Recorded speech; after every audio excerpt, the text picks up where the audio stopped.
Hey everyone, and welcome to RUBIN'S Mind Lab, where we break down the latest research into what it really means. Ever wonder why sometimes we just don't copy others even when it seems like a good idea? Stick around, because this research dives into why we might be missing out on easy learning opportunities. So, the big idea here is that even though learning from others seems super helpful in life, people in lab experiments often copy less than they should. Instead, they tend to do a lot of individual exploring, which can be more work. Researchers wondered if this happened because people think social information, the stuff you learn from others, is somehow riskier than figuring things out on your own. Scientists have long thought that humans are naturally good at social learning, meaning we copy others when it is beneficial for us. Think about learning to cook or understanding social rules. This is supposed to save us time and effort compared to trying everything out ourselves. But in controlled lab studies, this isn't always what happens.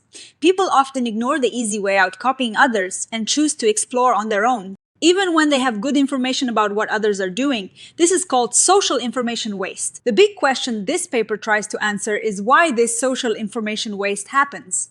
One idea is something called epistemic vigilance, which is basically being super careful about the information you trust. If people think social information is less reliable or more risky than information they find themselves, they might avoid using it. This study wanted to test if this perception of risk is the real reason why people underuse social information in labs. To figure this out, the researchers designed a game called the farming game. Imagine you have to choose between two crops to grow to make the most points. Some people in the study learned about the crops by experimenting on their own, picking a crop and seeing how well it did. This is the Asocial information group. Others learn by watching other players, seeing which crops they chose, and how those crops perform. This is the social information group. The key part is how they measured risk.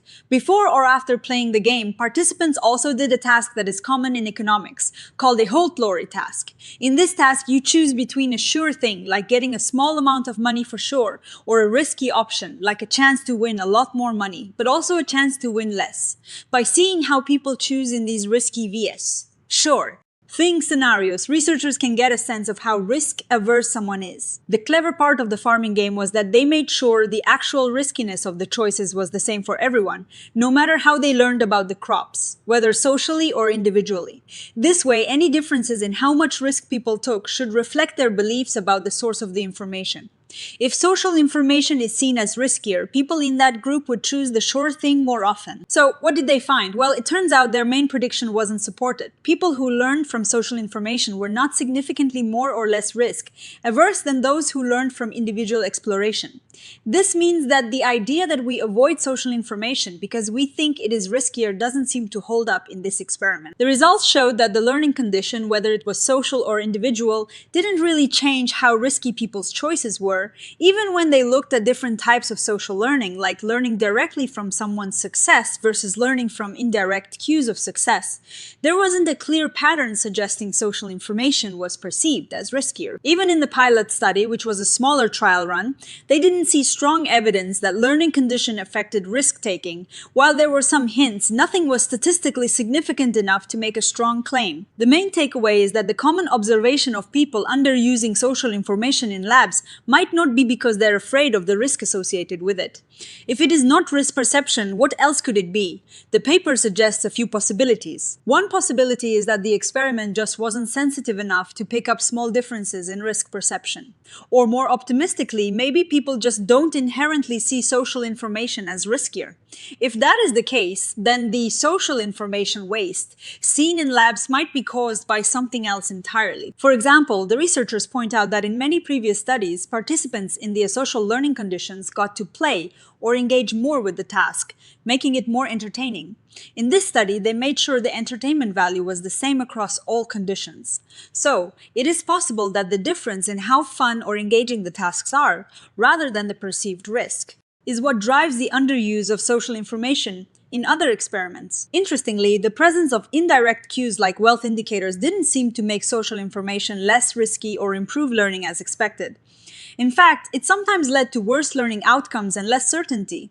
This hints that how we interpret cues of success or status might be more complex than we think, and not always straightforwardly related to perceived risk or reliability. And for all you curious minds out there, the researchers explicitly state that no generative AI was used in the study, which is always good to know for transparency. The data and scripts are also publicly available, which is fantastic for scientific openness. This study is really interesting because it challenges a common assumption about why we might shy away from copying others.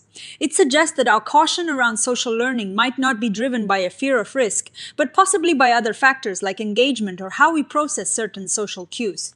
The fact that they control for entertainment value is a smart move, opening up new avenues for thinking about these lab findings. One limitation, as the author suggests, is that maybe the task just wasn't engaging enough to fully activate those social learning instincts. Or perhaps the participants didn't fully grasp the social aspect of the learning conditions. Future research could explore different types of social learning scenarios, with varying levels of entertainment to see if that makes a difference. It would also be great to see if these findings hold up in real-world settings, outside of a controlled lab. Ultimately, this research is a reminder that human behavior is complex, and what seems like a simple choice to copy or not copy can be influenced by a whole host of hidden factors. It makes you think about how we learn every day. What do you think about these findings? Does it change how you view learning from others? Let me know in the comments below.